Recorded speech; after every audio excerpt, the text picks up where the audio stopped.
Hello and welcome to Coffee and Catholics, a Catholic women's talk show podcast. I'm Stacy, one of your hosts, and with me I have... Hi, I'm Alisha. I'm Annie. And I'm Lauren.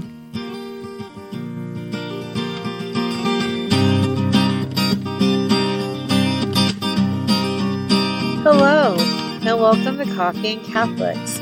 This week on Coffee and Catholics, Alisha and I are going to just kind of talk about what saints have been kind of popping up, reoccurring in our lives lately, and the impact they've had on our lives. Yeah, so Stacy, I know that you've been telling me about some interesting saints that have been popping up for you. How about you tell us about those? So in the previous episode, I talked a lot about like some of the things going on with my dad recently. A couple of years ago, before even any of this started, a saint that started just kind of really popping up a lot was Saint Padre Pio. So it's kind of like another one of those stories about like I didn't know I was being set up to have this partner in this journey. I guess I'm about to, that we've been going on with my dad. But Padre Pio just kept kind of coming up, and his quote about pray, hope, and don't worry, that God is merciful and He hears our prayers. That just has been like one of those things that when my anxiety is really up, that I just kind of hear that quote, and it doesn't totally calm me down, but it definitely helps in the situation. Like I remember that God has a plan. I am not in control, and I've just got to do the best that I can in the moment. So Padre Pio was popping up, a couple of years ago. We went and saw his relics, and he's just kind of been there. But I didn't know how much all of a sudden he was going to pop up like these past couple of weeks. There is a 7 days with the saints thing that popped up. These 7 days are on Padre Pio, and then there is I was going through our liturgical calendar. I just got a new liturgical planner, and he was the first saint's day that popped up. I was like, oh, his feast days this week. He's just been kind of there, and I didn't know I was going to be leaning on him so much. Mm-hmm. So was it like he was in your life for a while, and like you kind of noticed him, but then recently it was just like it hit you that like, wow, this is the saint that's kind of coming after me right now? Yes. and like he was coming after me, I feel like in preparation for this, if that makes any sense. Like this whole like idea of not worrying and that God's got this. And I think if the events with my dad had happened, 3 years ago, I would not be handling them. Nobody handles that type of information well, but I don't think I would be able to be as comforted in God's plan if I hadn't already had that structure that Padre Pio kind of laid out for me, I guess, if that makes any sense. Yeah. I think it's beautiful when God puts saints in our paths that, how they just make a presence in our lives. And I think it's actually really cool. Something I've been reflecting on lately, that like, if I ask God to help me with things and to be in my life and to be in these situations, and I'm sure you've been doing the same, especially with everything that has been going on with you lately. But then He puts saints in our lives at the same time. And it's so beautiful because it's a community. You know what I mean? That like, not only do you have hopefully a support system here on earth, but even if like you don't, and that's hard enough as it is, like you have a support system in heaven, and if you open yourself up to allow God to put that in your life, it's really cool. Yeah. How God it is, like it's awe-inspiring, really. Like, and I'm sure like what have been some of those like awe-inspiring moments for you with this? Well, I don't know necessarily yet with Padre Pio. I feel like that's probably coming. But like there's been other times when like Saint Therese, for example, I had heard about her from priest friends of mine or just in conversation, but I didn't really know too much about her. And then when I became a mom, she kept coming up more and more. And sometimes I felt like I was really hard to relate with some of the saints. And then I found out that her parents were saints. And so they were really, Saint Zeile in particular, has been, being a mom has been a really strong model And when I get really frustrated with my kids, I just think of the story of she had a child who, kept calling for her. Yes, my child. I think yes, it was Therese. It probably was Therese. She's a very strong little child, so, just like my kids. So, but just I feel like it's just interesting how these saints I never even heard of or didn't know anything about, just kind of make themselves known in the moments I tend to need them the most, or not even in the moment, but like a couple months ahead of time, and then I'm in this time where it's just I'm frustrated or I'm lost or I'm unsupported or I feel that desolation sometimes. And then I think of these saints who endured so much, or they have these little sayings. And if that event had happened before I knew about them, I wouldn't have them to strengthen me, I guess. So it's always interesting to look back and see how they presented themselves and ended up being these huge helpers in these moments of trial. Oh, yeah. Yeah, I do think that's neat, because like one thing that I've been like learning about is how to back off of people. Like people in my life who, like I see them and they're struggling in certain ways spiritually and mentally, emotionally, in all these different ways, and they're really having a hard time, and I just want to be like, but God loves you, and like, be happy. But it comes off as like, even though I might have a very good intentions about it, and like I really do will the good for that person and I want the good for that person, it can lead me to kind of judgment or whatever, because I'm pushing so hard and it comes off as condescending in all these different ways. And so this has been kind of over the last year learning all of this, but how God kind of like tells you to back off, like leave these people alone for a minute, because they're not there yet. Right. They're not where you're at maybe in your spiritual life. Right. And so allowing them the time. And so I think he kind of does that with the saints as well, and even just himself or whatever. He gets them to back off away from you. He backs off a little bit maybe in teaching you certain things.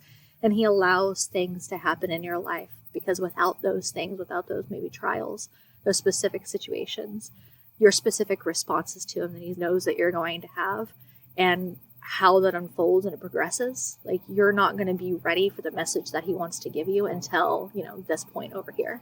I also think of, I've had like trials in our marriage or whatever. Saint Monica has been like huge. Like here she struggled through a son and a husband who she prayed for their conversion. She was just so patient, and just that whole idea of she endured so much pain, and the fact that her child and her husband were living in these sinful lives, but she just persisted. So it's that persistence. And I think that's kind of the biggest things that these saints have done for me, is like, Saint Monica and her persistence, Saint Zeile and her patience and gentleness. That's a rough virtue to attain. Saint Therese and her finding, like the fact that, yes, we still need quiet prayer, but also finding prayer in just the everyday mundane tasks that we encounter every day. And Padre Pio and the whole, yes, there are lots of things that we could sit in our worry and our sadness of, but God has more planned for us than that. And he's got it. So we don't need to sit in that worry and sadness. And these small little lessons that each of these saints teaches are so powerful. They are. They're incredibly impactful. And you said Saint Teresa, right? The little flower and her little way. Yes. That's one thing that like I used to, and I still sometimes do, but I used to just, I would get so annoyed because I'm a stay-at-home mom. I'm home a lot with my kids, and it's just the same thing over and over, especially when it's not school, right? Yeah. Like during the summer, I was really struggling with being home, and I'd wake up and I'd do some chores and I'd take care of the kids and I'd do some more chores, and especially the chore part was just like, oh my gosh, it's never ending. And I'd have my kids do their chores, pick up their toys, pick up their room, put their laundry away, all those kind of things, but it was still just this task that just was never ending, and it bothered me, and I just felt so, it was just monotonous. There we go. Right. It was such a monotonous thing for me every single day to do this over and over again. And I was getting bored and annoyed with it. And I just felt like what was the point? Like, it just gets dirty again. And like, what good is this doing? Right. And like, I thought about like, it's keeping my home clean for my family. I'm like, yeah, okay, whatever. That didn't mean much to me, sadly. That didn't mean much to me. But then looking at Saint Teresa and seeing her little way and how everything she made was like a little prayer. And when I first heard that, it sounded beautiful. And I tried to implement it. And I did a little bit. But it wasn't super impactful for me right in the beginning. But now it's gotten to the point that, like, every time I do the dishes, I offer it up for my husband. And the laundry, I offer it up for my kids. And then if I'm vacuuming, when I remember to, sometimes it's like right in the middle or at the end. I'm like, oh yeah, God, I did this for, this person. I'll offer it up for somebody. And it's actually become something that, like, that those tasks that were so monotonous and just so boring and frustrating in that way for me before, they're not so bad anymore, actually. And like, recently my dishwasher stopped working. Oh, and it's really annoying because it's not the whole dish. I know. It's not the whole dishwasher. It's just the start and the cancel button. That's it. And so it's very annoying. We took it apart, can't figure it out. And so, yeah, we're just, we just let it be. And so now I've been washing dishes by hand. And I'm actually okay with it. Like, it's not that bad. I thought it was going to be pretty bad, but it's really not that bad. And I think it's because, like, Therese, doing it out of love for another person. There is a reason why I'm doing this. Yes, it's for my family, and I'm doing it so that we're not living in, just, squalor or whatever. I don't know if that's the right word, but like, we're not living in filth. But like, at the same time, I'm doing it also for God, for the love of God. By His grace, I'm doing it for somebody else as well. Like, I'm doing it for the sake of that person, for God's glory. And God being in there and tying all of that together, I think that external thing coming in is the thing that makes the difference. Now, if I could only get my kids to do we have, when we were doing chores one day, I was like, all right, guys, offer it up for somebody. Say it as a prayer. And they're like, okay, Mom.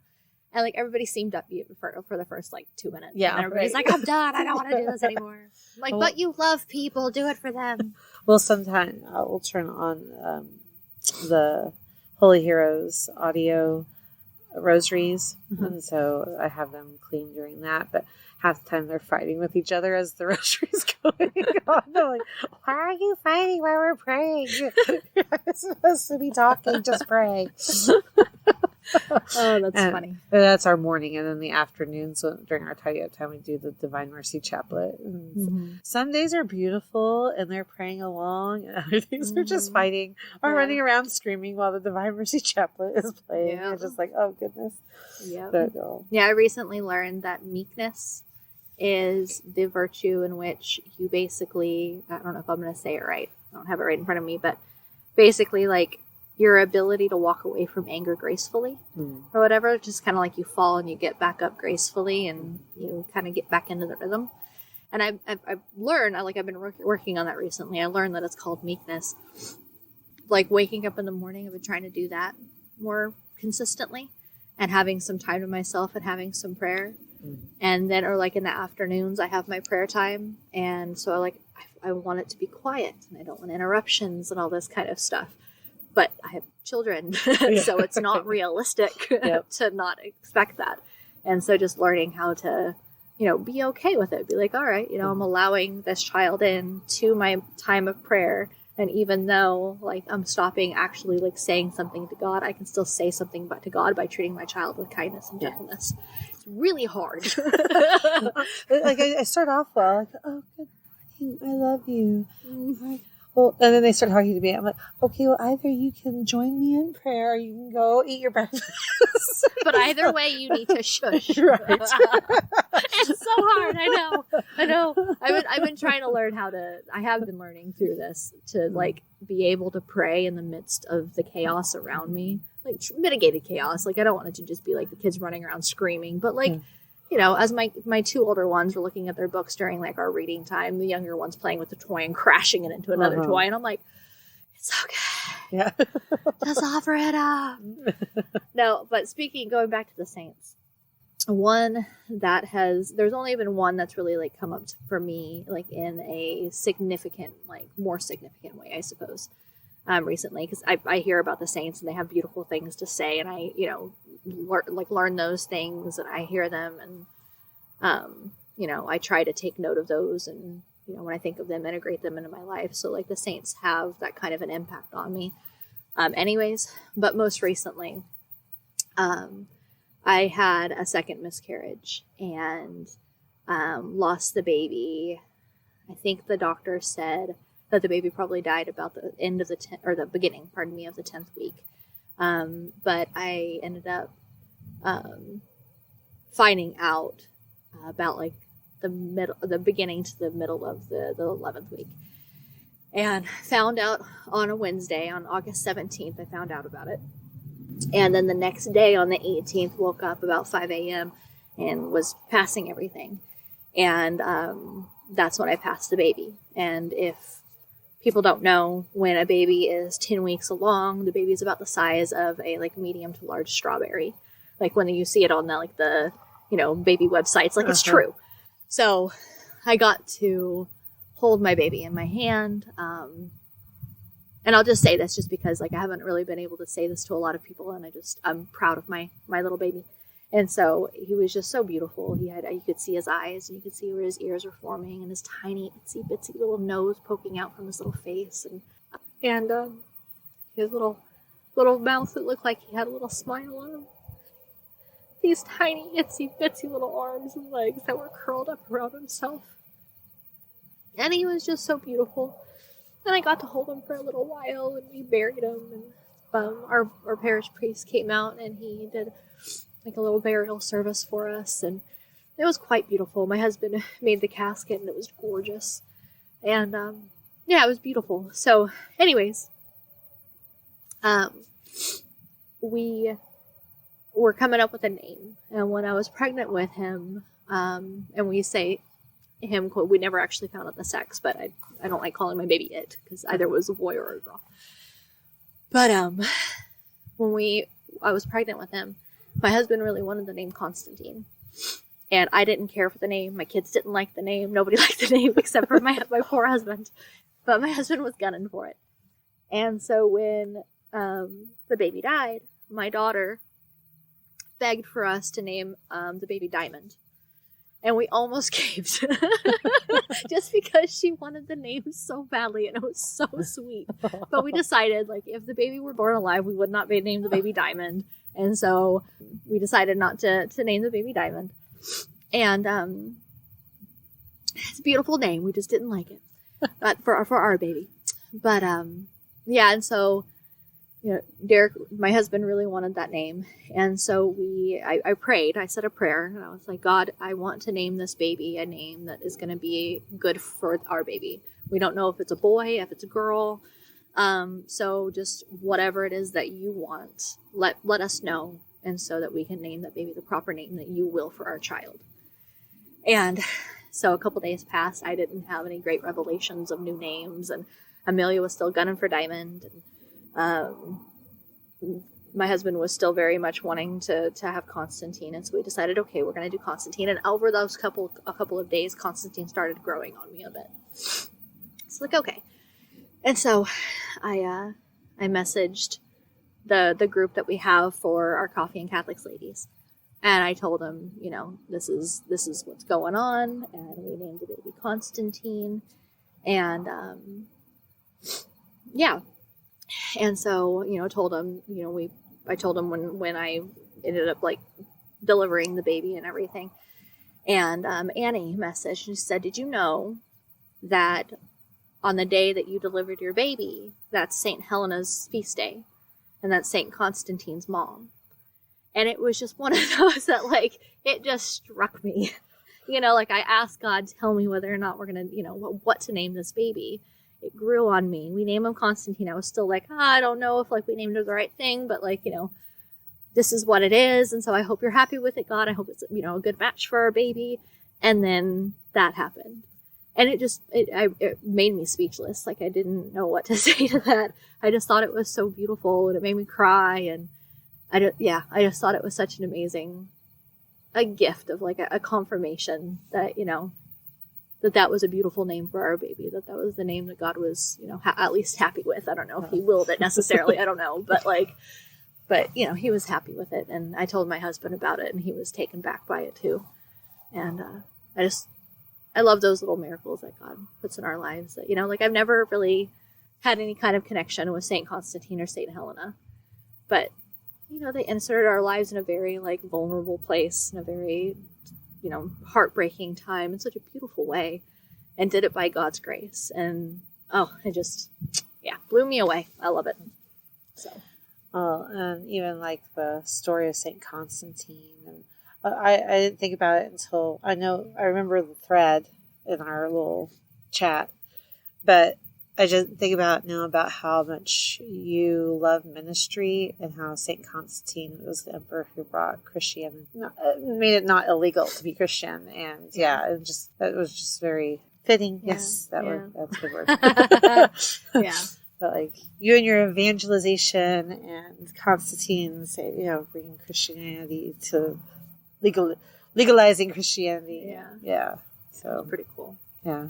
And so now I've got I've got St. Constantine to look at and be like, wow, you did amazing things. And I've got, you know, now I have my Philomena and my Constantine up there and their own little saints, and I pray for them every single day. And I do think they're in heaven with God. Like, it just seems fitting to me. I know that the church it hasn't been revealed to the church, but it seems fitting. And so, you know, but I still pray for them, and, you know, get to talk to them here and there and ask them for their prayers and stuff. Beautiful. Well, and I just want to ask real quick, because before we started recording, you were talking about St. Michael. Oh, yeah. St. Michael has always been kind of interesting, too. We celebrate we celebrate Michaelmas at our house. It's a name day at our house. And so we've always celebrated it. And there's a group on Facebook of Catholic women in our archdiocese that decided to do a consecration to St. Michael. This was like there's fireworks going on. We're recording outside tonight, so if you hear boom, so I live out in the country, so maybe that is fireworks. It is fireworks. Maybe somebody's having a birthday or something. I don't know. I was wondering what's celebration, but it's not Friday. I was thinking maybe it was high school football or something, because I thought I heard like the drums earlier too. Well, I think you must have seen my face. I was like looking like, what is that? So I think I distracted you a little bit. There was one time I was doing a live rosary, and our neighbor who's a cop was practicing shooting, and there was like comments like, "Is that gunfire coming through the live rosary?" I was like, "Yes, it is gunfire." I had to stop in the middle for of the all rosary. of those city folk. This is fine. Yeah. Fireworks is it's not just a 4th of July thing here. But no, like this group decided to do a consecration of St. Michael, and so like I said, we've always celebrated Michaelmas here, and the feast of the archangels, and so I was like, okay, yeah, sure, I'll join in on this consecration of St. Michael, who couldn't use more protection and against spiritual warfare, especially the coffee Catholics. Oh my goodness. Yeah. Especially this summer's been a doozy. Yeah. And so, we started, so my book got here the day before the consecration started, and we're like on day 2 or 3 as I'm recording. But when I'm reading the introduction, it talks about when St. Michael revealed this consecration, that he talked about how he would protect those consecrated to him and their immediate families, even from the pangs of purgatory. And my oldest son in particular has been St. Michael's Day is his name day. So he has particularly been worried about my father going to heaven because he's a non-practicing Catholic. So my son's particularly been really worried about my dad's soul.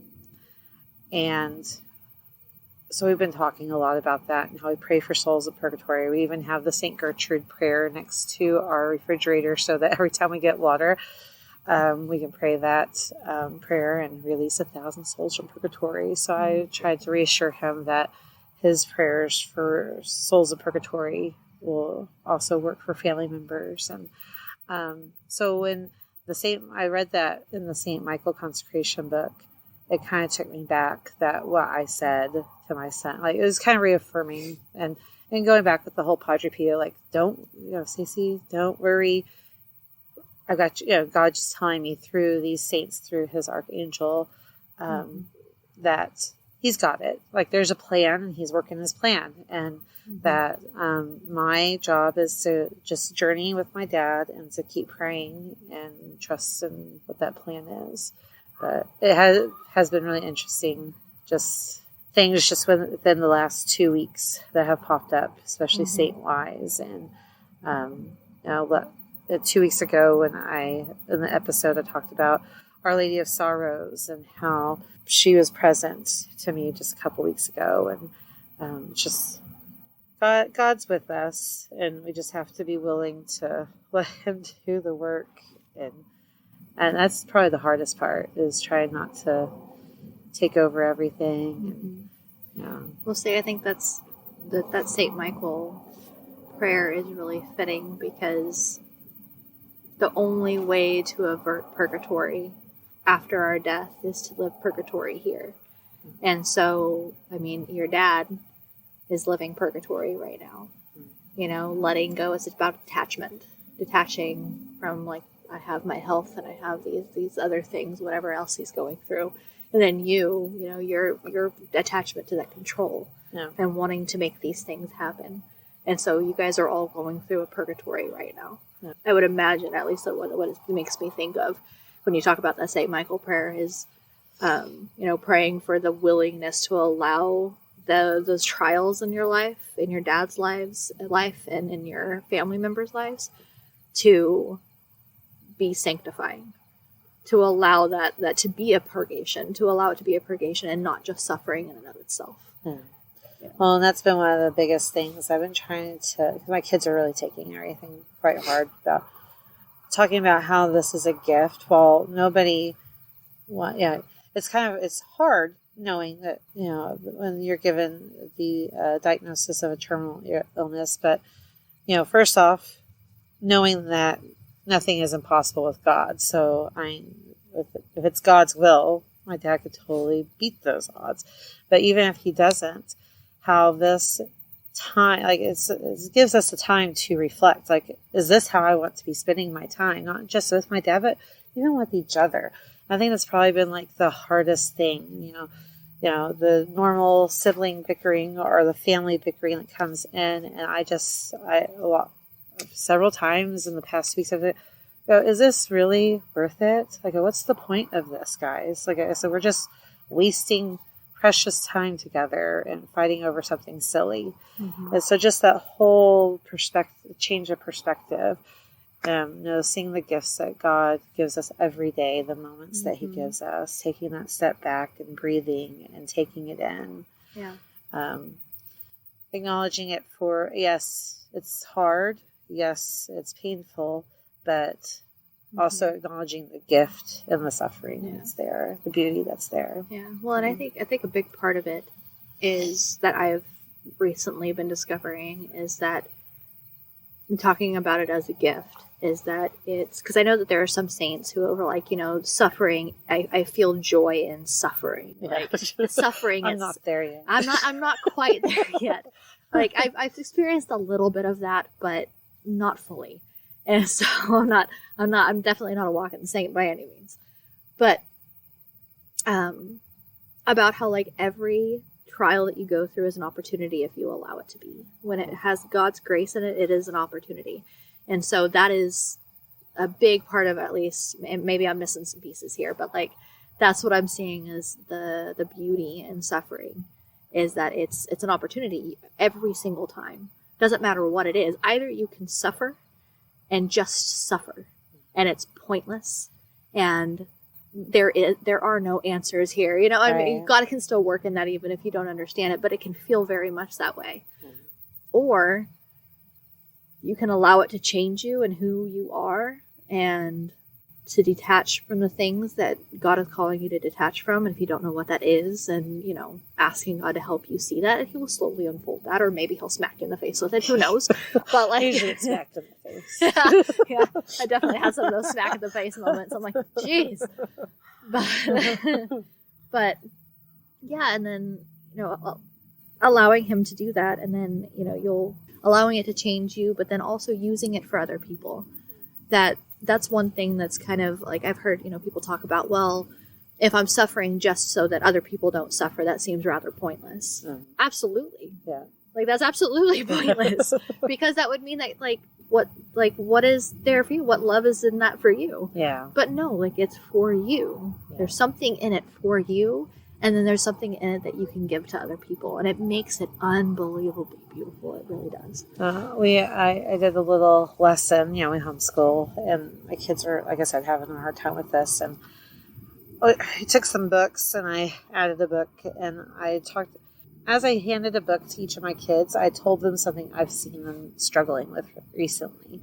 I think some of it took them back, like they didn't know that I noticed that they were struggling in these things. Mm-hmm. I said, you feel like I see you struggling with this. I see you struggling with this. I see you struggling with this. And I just went through all 4 of them and handed them a book each time I had something. So like you could physically see it getting heavier and weighing on them when they could see it visually from each other.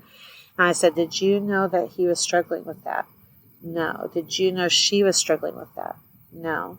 I said, the problem with us getting so consumed in our own weight and our own sadness and our own suffering is that we don't see what other people are going through. And I said, yes, this is hard. Carrying this weight is hard. It is okay to feel sad about it. It is okay to, feel pain. It's okay to cry.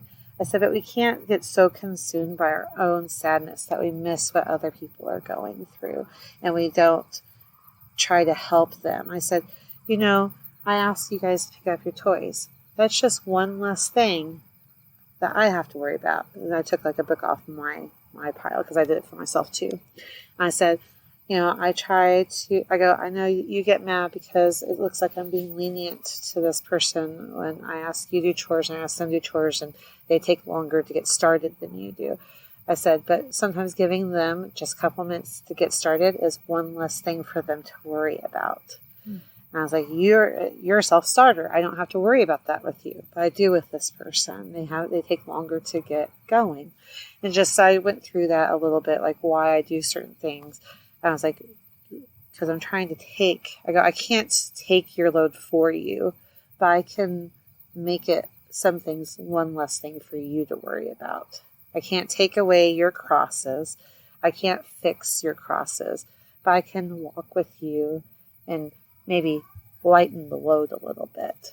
That is beautiful.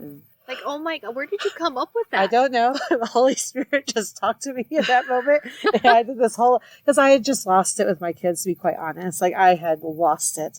I went like nutsoid. And it was probably the hardest day we had since all of this started. And because I felt everybody's stuff. I felt like I had been begging everybody to help me and nobody was helping. I just lost it. And I said, okay, I go, let's talk about this. So I pedaled back. I said, Mommy shouldn't have yelled.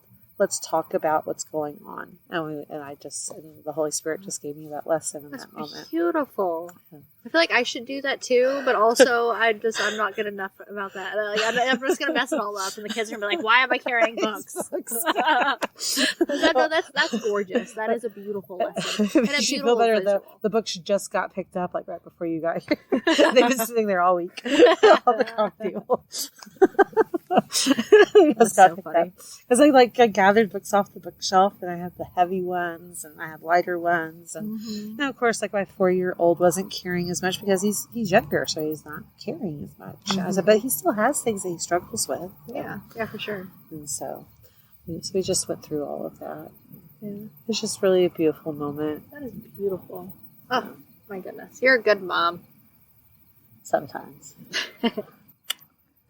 All right, so you mentioned St. Michael, and it just made me think about this. I just have kind of a funny story because just for fun. But my kids were watching, there's this series online, and it's these people who make cartoons about Catholic saints, the lives of the saints. And I've learned that for my kids, I have to kind of vet them a little bit, because I'm about to say a curse word, so if you have little kids, cover their ears. But like one of them, they had like a kind of like the person who was narrating was kind of giving a spiel about the saint that they were going to be like discussing. And I can't remember his name, but he was like, yeah, and he was kind of a grouchy fella. And it might sound mean, but the other brothers called him Brother Ass. And I'm like, my kids don't know curse words. Like, I don't know. Like, this seems weird. But anyways, there's a lot of like they'll depict, like actually show in the cartoon, like violent, like tortures and things like that, and people getting shot in the chest with arrows. So I have to vet it for my kids because they get disturbed by these things. But I saw one, and I was like, it was Saint Michael the Archangel, and I was like, oh, I know him. Like, that'll be fine. Well, apparently I forgot the Bible story because Saint Michael is fighting a 7-headed dragon, and he starts cutting off their heads, and there's like blood like running down the like dragon's necks. And like by the time we got done, my daughter was like, I didn't like that one. And of course, my oldest, my boy, and then my daughter did not like it at all. My 4-year-old, of course, was like, I want to watch the dragon one again. He's kind of the crazy one. But it was just so funny. So that was our recent encounter with St. Michael. And we did find out also, my son asked me why St. Michael is called a saint, even though he was never alive. Because I've wondered about this too. Yeah. So we decided to Google it, and apparently it's because saint means a holy one, one who is holy. And so it doesn't necessarily have to be somebody who was alive. It's just someone who is set apart specifically for God. And of course, St. Michael is. Yeah. Anyways, just a little tidbit for you in case you have some, Catholic trivia night. I have that song. Do, do, do, saints. Yep, you know it. Yep. Yeah. I mean, they tell the story. They do. I mean, you can't be, I don't know, you can't be faint of heart and be Catholic, I guess. I guess not. I'm just like, I have a hard time knowing, with my kids at least, like, because my kids can watch shows that are, have bad guys and things like that in there, but like, we don't do scary movies, we don't do scary stories, we don't do anything like that, like, try to steer away from the violence. But then it's like, what's child appropriate? I really don't know. Yeah, right. I'm struggling with this because I ask people, like, like these specific videos, hey, we're being attacked by grasshoppers. Well, but like, sorry. I asked them, and they're like, oh yeah, they're geared towards like, elementary school, and I'm like, what? Like, my kids are so sheltered. She says they. She means me. I'm like, yes, it's for elementary kids. Oh yeah, they are kind of violent, but I mean, they're true. They are true, and eventually you just got to understand that the world is kind of a cruel place. Yeah, it just is. It always has been. Yeah. But anyways. So we go from, strong-willed children like Saint Therese to decapitating dragon Saint Michael. Mm-hmm. But they all have their lessons to teach us. They do, and beautiful lessons, that is. Yes. Because really, with the saints, when we've been listening to the saints, and I've told the kids when we've been watching those stories, watch for what the saints do. Like, what do they do that brings about these amazing things in their lives? And every time we've seen it, it's simple, really, as they say yes to God. Yes. So, I mean, practically, it's a little more difficult than that, or a lot more difficult than that. But in essence, it's just saying yes to God every time. And when that happens, these beautiful things come about. And then these saints impact people for generations and generations and decades and centuries after them. And just help, I just find that so amazing. Like, that's what I want. Like, I don't need to be known. If I can have that impact for somebody to help bring them to Christ, how beautiful is that? Even in my own life. What's beautiful is they each had their own strengths. Like none of them were exactly like another. It's always interesting to find the ones that were like all friends because I don't, it's really interesting how you can find like how the saints connect to each other down the road. But even the saints that we talked about today, Saint Monica and her perseverance, and Saint Padre Pio and his obedience, and Saint Zeile and her patience, and Saint Therese and her creativity. I mean, it takes a lot of creativity to say, hey, I can be praying through all the through everything, through Saint Constantine, and yes, I guess his evangelization efforts and his willingness to go against the grain. Yes, his strength and courage to do what's right. And they each have their own virtues that they project that we can learn from. And they are strong in all the usually in all the virtues. I mean, they are saints, but they have one that stands among the rest. And I think that's beautiful, because it gives us all hope in our own sanctification that God will use our strengths to bring about his will. We would also just love to hear any stories about how the saints have worked in your all's lives. You can always email us at coffeeandcatholics@gmail.com, or message us through our Facebook group or Instagram. And because saints are constantly reaffirming things for us, strengthening us, whispering things in our ears, popping up when they're the least expected. And we'd love to hear what your all stories are too. Who knows, maybe we'll share some. There you go. If you allow us to. If you allow us to. Yeah. And as always, thank you for joining us. Thanks. Thank you. Join us again in 2 weeks. Until then, may God bless you and may Mary accompany you.